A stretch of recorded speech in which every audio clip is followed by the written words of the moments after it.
Hello and welcome to another video from flashcardsforkindergarten.com. In this video, I'm going to introduce the Halloween flashcards. The Halloween flashcards feature 28 cards of different characters and things to do with Halloween.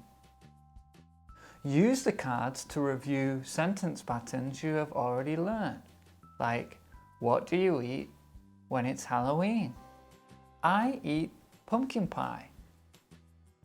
Or who is he? He is a vampire. Feel free to print out more than one set of flashcards to create a matching game. If you would like more free teaching materials as well as these, please visit flashcardsforkindergarten.com. Thank you.